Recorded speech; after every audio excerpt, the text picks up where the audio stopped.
বিসমিল্লাহির রহমানির রহিম।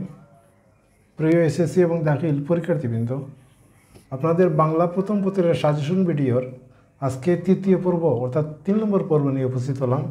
এ পর্বে আমি যথারীতি 2টা অধ্যায় অর্থাৎ 2টা পাঠ নিয়ে আপনাদের সামনে উপস্থিত হয়েছি। এই 2টা পাঠের মধ্যে আমি মাত্র 6টা প্রশ্ন সিলেক্ট করেছি। যদি এই 2 পাঠের মধ্যে কোনো প্রশ্নকর্তা প্রশ্ন করে তাহলে এই 6টা প্রশ্নের বাইরে প্রশ্ন হবে না, 100% নিশ্চিত থাকতে পারেন। অর্থাৎ গ এবং গয়ের জন্য 4 এবং 3 মার্কের যে প্রশ্নগুলো আসবে প্রয়োগমূলক এবং উচ্চতর দক্ষতার, এই প্রশ্নগুলো শুধুমাত্র এই 3টা প্রশ্ন অর্থাৎ মানুষ মোহাম্মদ সাল্লাল্লাহু আলাইহি সাল্লাম এই প্রবন্ধ থেকে যদি কোনো প্রশ্ন করে থাকে তাহলে এই 3টা প্রশ্নই আপনাকে করতে পারে। এর বাইরে কোনো প্রশ্ন করার সম্ভাবনা 100% নেই। আর উপেক্ষিত শক্তির উদ্বোধন এই যে একটা প্রবন্ধ, এই প্রবন্ধের আলোকে যদি প্রশ্ন করা হয় তাহলে অবশ্যই এই 3টা প্রশ্ন যে কোনো এটা করতে হবে, এর বাইরে আর কোনো প্রশ্ন করার ক্ষমতা নেই।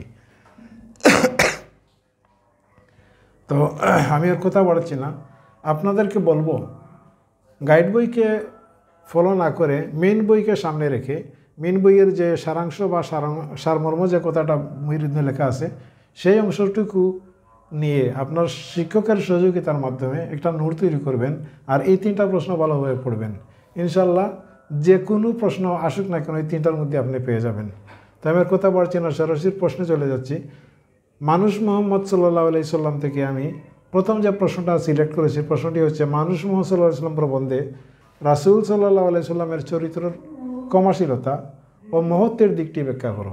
আল্লাহ রসুল যে ক্ষমাশীল ছিলেন, এই যে তার যে মহত্ব, সেই মহত্বর দিকটা উপস্থাপন করার জন্য আপনাকে বলা হতে পারে।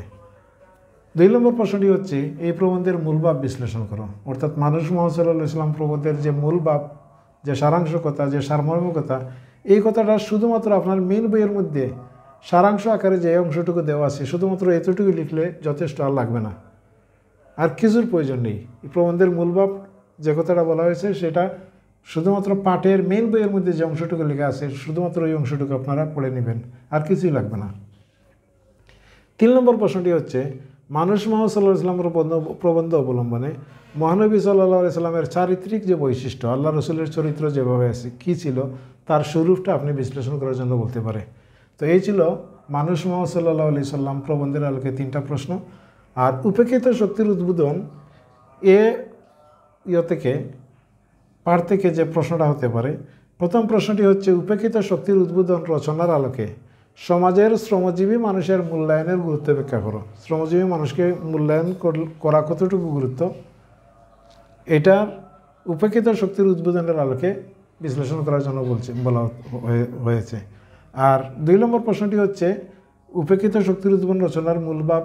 আমি সেম আগের মতো বলবো, মূল ভাব মানে হচ্ছে পাঠের যে সারাংশ বা সারমর্ম যেটা দেওয়া থাকবে আপনার মেন বই থেকে হুবহু এতটুকুই শিখবেন, এর বাইরে যাওয়ার কোনো প্রয়োজন নেই। লাস্ট অ্যান্ড ফাইনাল প্রশ্নটি হচ্ছে তথাকথিত ছোট লোকদের প্রতি বদ্র সম্প্রদায়ের অবহেলা ও অবজ্ঞার স্বরূপ ব্যাখ্যা করো। এটা আপনি মেন বই প্লাস গাইড বইয়ের যে অংশটুকুর মধ্যে পাবেন সেটা দেখে দেখে সুন্দর করে নোট করে নেবেন। এরপরে নোট দেখে কয়েকবার 4-5 বার পড়লে দেখবেন এই প্রশ্নগুলোর উত্তর আপনি অনায়াসে আনসার করতে পারতেছেন। তো এই ছিল আপনাদের বাংলা প্রথম পত্র সাজেশনের পর্ব 3।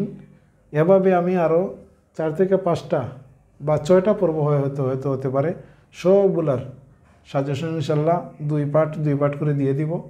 আর এই পার্টগুলার যে প্রশ্নগুলো দিব সেগুলো যদি আপনারা সলিউশন করতে পারেন তাহলে নির্দ্বিধায় বলতে পারি আমি ইনশাল্লাহ আপনাদের বাংলার মধ্যে A+ মিস হবে না, নিশ্চিত আপনি বাংলা প্রথম পত্রে A+ পাবেন। তো আজ আর কথা বাড়ছে না, এখানে শেষ করছি।